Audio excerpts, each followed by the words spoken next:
வெங்கடேச பெருமாள் திருக்கோவில்.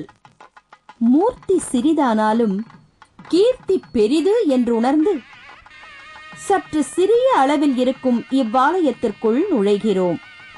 அவசர கதியில் வாழ்பவர்கள் ஆண்டவன் மீது மனம் பதித்து அருளை பெற்றிட பேருதவி செய்கிறது இந்த ஆலயம். இவ்வாலயத்தின் மூலவர் ஸ்ரீ பிரசன்ன வெங்கடேச பெருமாள். இவர் சந்நிதிக்கு வெளியே துவார பாலகர்கள் உள்ளனர். இவ்விருப்புறங்களில் இருக்கின்ற இவர்களை வணங்குகையில் ஆழ்வார் ஆச்சாரியார் உற்சவர்களையும் வணங்குகிறோம். மூலவர் சந்நிதிக்கு எதிரே கருடரின் சந்நிதி உள்ளது. இவ்வாலயத்தில் பத்மாவதி தாயார் தனிச்சந்நிதியில் எழுந்தருளியிருக்கிறார். திருப்பாவை தந்த ஆண்டாள் தனிச்சந்நிதியில் எழுந்தருளியிருக்கிறார். கிடந்த கோலத்தில் காட்சி தருகின்ற ஸ்ரீ ரங்கநாதர் தனிச்சந்நிதியில் எழுந்தருளியிருக்கிறார். தனிச்சந்நிதியில் எழுந்தருளியிருக்கும் ஆழ்வார் ஆச்சாரியார்களை வணங்கி அவர்களின் நல்லாசிகளை பெறுகிறோம். ஹரே ராம ராம ராம ஹரே ஹரே, ஹரே கிருஷ்ண கிருஷ்ண கிருஷ்ண ஹரே ஹரே எனும் மகா மந்திரத்தை சொல்லி இவ்வாலயத்தில் எழுந்தருளியிருக்கும் ஆஞ்சநேயரை வணங்குகிறோம். சக்கரத்தாழ்வாரை வணங்கி அவருக்கு பின்னே இருக்கும் நரசிம்மரையும் வணங்குகிறோம். இவ்வாலயத்தில் உற்சவர்களும் திருவருள் தருகிறார்கள்.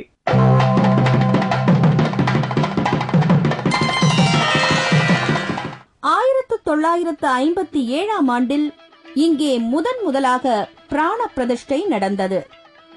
வைகானச ஆகமப்படியும் தென்னாச்சாரிய சம்பிரதாயப்படியும் இவ்வாலயம் இயங்குகிறது.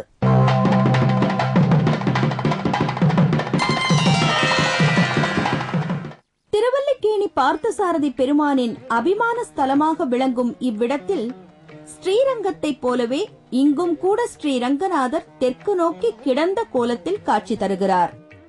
இந்த சிறப்பம்சங்களின் காரணமாக திருவல்லிக்கேணி, ஸ்ரீரங்கம், திருமலை திருப்பதி ஆகிய திவ்ய தேசங்களை இவ்வாலயத்தில் நினைத்து பார்க்கிறோம். மேலும் இங்கே ஆண்டாள் இருப்பதால் ஸ்ரீவில்லிபுத்தூரையும் நினைத்து பார்க்கிறோம். ரேவதி நட்சத்திரத்தன்று ரங்கநாதருக்கு உள் புறப்பாடு நடக்கிறது. ரங்கநாதர் சுக்கிரனுக்கு அதிபதி என்பதால் வெள்ளிக்கிழமைகளில் சிறப்பு பூஜை நடக்கிறது. நரசிம்மருக்கும் சக்கரத்தாழ்வாருக்கும் சுவாதி, திருவோணம், ரேவதி நட்சத்திரங்களில் திருமஞ்சனம் மற்றும் பூஜை நடக்கின்றன. ஒவ்வொரு ஞாயிற்றுக்கிழமையும் மாலை 4:30 மணி முதல் 6 மணி வரை கூட்டு பிரார்த்தனை நடக்கிறது. அதில் கலந்து கொள்பவர்கள் பெரும் பயன் அடைகிறார்கள். இவ்வாலயத்திற்கு வந்தால் பெருமானுடைய நின்றான், இருந்தான், கிடந்தான் ஆகிய 3 கோலங்களையும் தரிசித்து மனதில் உள்ள பிரார்த்தனைகளை நிறைவேற்றிக் கொள்ளலாம். திருவோணத்தன்று பிரசன்ன வெங்கடேச பெருமாளுக்கு நெய் தீபம் ஏற்றினால் நினைத்த காரியம் சித்தியாகும். இந்த ஸ்தலம் பார்சாதி சுவாமியின் அபிமான ஸ்தலமாக நடக்கிறது. இந்த சன்னதியில் வைகானசாகம் விதிமுறைப்படி தென்னாச்சார சம்பிரதாயப்படி நடைபெறுகிறது. இங்கே பிரசன்ன வெங்கடேச பெருமாள் எழுந்தருளி உள்ளார். இங்கே சிரவண நட்சத்திரம் வெகு சிறப்பாக இருக்குது. இங்கே பத்மாவதி தாயார், ஸ்ரீ ரங்கநாதர் ஆண்டாள், ஸ்ரீ பக்தாஞ்சநேய சுவாமி, ஸ்ரீ நரசிம்மர், சக்கரத்தாழ்வார், ஆழ்வாராதிகள் எல்லாரும் இங்கே எழுந்தருளி இருக்கா.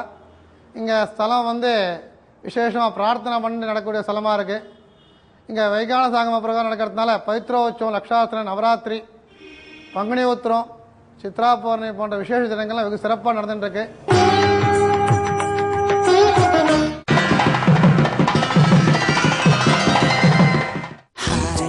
Hello, Rumba Beautiful. Hey, wow, Diamond.